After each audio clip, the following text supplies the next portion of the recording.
कर्पूर नीराजन कर दीजिए।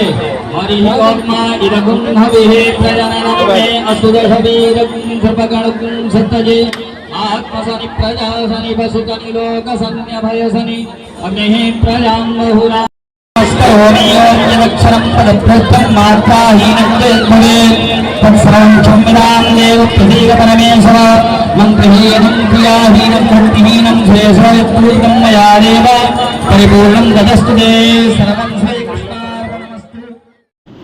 यह श्री संत गोपाल मंडपम की प्राण प्रतिष्ठा महोत्सव है। अयोध्या के एक महान संत हुए स्वामी श्री संत गोपालाचार्य जी महाराज सन 2011 में उनका परमपद हो गया। उन्हीं की स्मृति में श्री संत गोपाल मंडपम का निर्माण हुआ और उसी श्री संत गोपाल मंडपम में श्रीरंग राघव भगवान की स्थापना हुई। भगवान रंगनाथ अयोध्या के कुल देवता थे। भगवान श्री राम जब लंका से आए तो विभीषण जी भी आए। विभीषण जी जाना नहीं चाहते थे। भगवान श्री राम ने कहा कि हम तो तुम्हें लंकेश बनाए हैं, तुम्हें जाना ही होगा। बोले आपको ये अपना चिन्ह दे दो, जिसे आपको देख करके चिन्ह को स्मरण करते रहेंगे। तो फिर रंगनाथ भगवान को दे दिया, जो आज श्री रंगम त्रिचनापल्ली में विद्यमान है। श्री सूर्यवंश के अयोध्या के कुल देवता हैं। तो जो श्री रंगनाथ भगवान यहाँ से श्रीरंगम दक्षिण भारत चले गए, उन श्री रंगनाथ भगवान को पुनः अयोध्या जी में लाया गया है। वह रंगनाथ भगवान 9 फीट लंबे हैं, 7 फीट ऊंचे हैं और 100 कुंटल के वजन में, 10 टन में, जो गर्भगृह में मंदिर में विद्यमान है। भगवान राम श्री रंगनाथ भगवान की पूजा करते थे।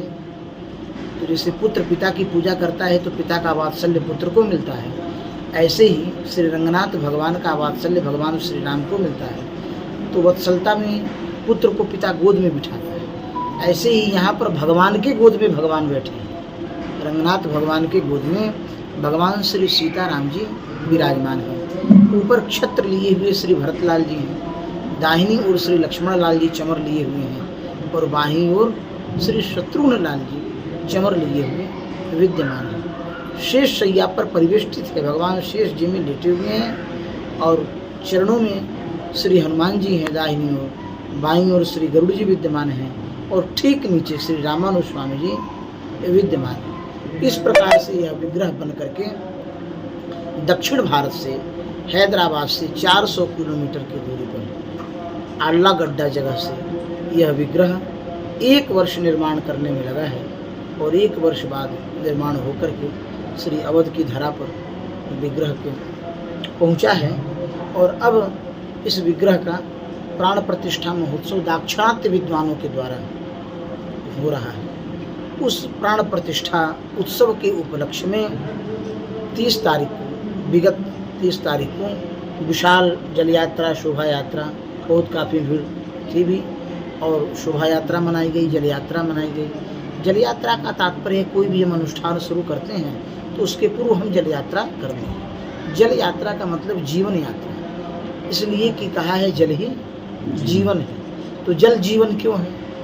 इसलिए कि जल से ही मानव की उत्पत्ति होती है और जल में ही मानव विलीन हो जाता है। इसीलिए जल कहा है ज से जन्म, लौ से लीन।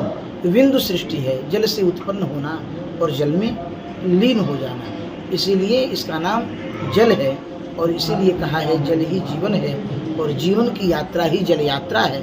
इसीलिए कल हम लोग उसको जल यात्रा के रूप में मनाए। और आज से नित्य शालिग्राम भगवान नीचे विद्यमान है, आप लोगों ने दर्शन किया होगा।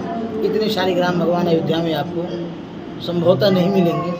तो ये शालिग्राम भगवान के नित्य 1.25 लाख अर्चना हो रही है और 111 ब्राह्मण आचार्यों के द्वारा दिव्य श्रीमद् भागवत का मूल पारायण चल रहा है।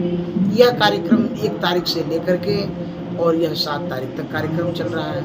उसमें श्रीमद् जगतगुरु रामानुजाचार्य, श्री स्वामी वासुदेवाचार्य, श्री विद्याभास्कर स्वामी जी की कथा भी चल रही है।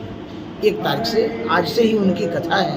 उनकी कथा का समय है अपराह्न 4 से 7, इसीलिए 4 से 7 तक श्री महाराज जी की कथा हो रही है। प्रातः काल 7 बजे से 1 बजे तक पारायण का कार्य चल रहा है और 4 से कथा के बाद में सांस्कृतिक कार्यक्रम, भजन इत्यादि के कार्यक्रम हो रहे हैं। 3 तारीख से दाक्षिणात्य विद्वानों के द्वारा प्राण प्रतिष्ठा होगी, जिसमें कांची प्रतिवाद भयंकर मूल मठ के श्री स्वामी जी, श्री वर्तमान जोगादि स्वामी हैं स्वामी श्रीनिवासाचार्य जी महाराज, वह सपरिवार पधार रहे हैं। 3 तारीख से उनकी अध्यक्षता में यह प्राण प्रतिष्ठा होगी। 7 तारीख को रथ यात्रा है, आषाढ़ शुक्ल पक्ष द्वितीया है, जिसको रथ यात्रा के नाम से जगन्नाथपुरी में जो मनाया जाता है। तो उसी रथ यात्रा के दिन प्रतिष्ठा पूर्ण होगी, और प्रतिष्ठा पूर्ण होने के बाद भगवान जैसे मानव जन्म लेता है तो उसका विवाह होता है, ऐसे भगवान भी धरा पर आते हैं तो उनका विवाह होता है। तो मानव को तो बढ़ने में समय लगता है, भगवान को बढ़ने में क्या समय लगना है? भगवान तो एक क्षण में प्रकट हो गए, एक क्षण में बढ़ गए। तो दिन में तो भगवान प्रकट होंगे और सायंकाल में भगवान बढ़ जाएंगे। तो सायंकालीन वेला में भगवान का दिव्य कल्याण उत्सव, विवाह उत्सव, उसमें सभी आप सभी लोग सादर आमंत्रित हैं।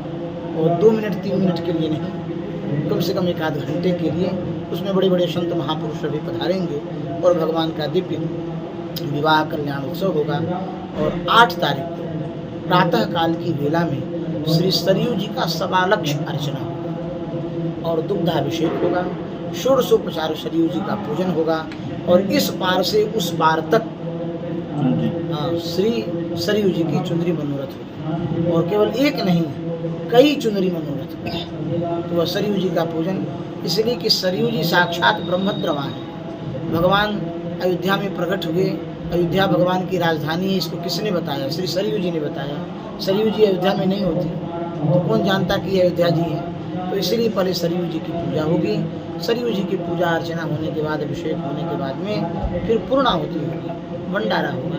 और वैसे नित्य भंडारा जो है संतों का नित्य चल रहा है। इसमें विविध प्रांत से भक्त आए हैं। आप लोग कच्छ भुज से आए हुए हैं, आप लोग अलवर से पधारे हैं, बहुत लोग आंध्र प्रदेश, करीमनगर, हैदराबाद से पधारे हैं। इस तरह से विविध प्रांतों से सभी भक्त श्रद्धालु यहाँ पर विद्यमान हैं। और संत महात्मा भी दूर दूर से, वृंदावन से, चित्रकूट से, अयोध्या तो है ही है संतों की नगरी, और भी जगह जगह से सभी संत महापुरुष यहाँ पर आ रहे हैं। इस प्रकार से यह नित्य उत्सव प्राण प्रतिष्ठा के उपलक्ष्य में चल रहा है। और जिनकी प्राण प्रतिष्ठा हो रही है, वो प्राण प्रतिष्ठा में जिन भगवान को हम लोग स्थापित कर रहे हैं, उनका नाम क्या है?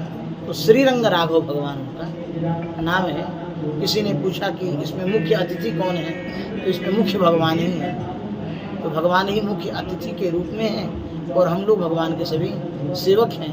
यहाँ जितने भी सभी डीएम, एसएसपी सभी आज उपस्थित होंगे, ये सभी सेवा ही कर रहे हैं और सभी का कुछ न कुछ इसमें योगदान है। तो ये मुख्य अतिथि भगवान है और हम सभी सेवक हैं।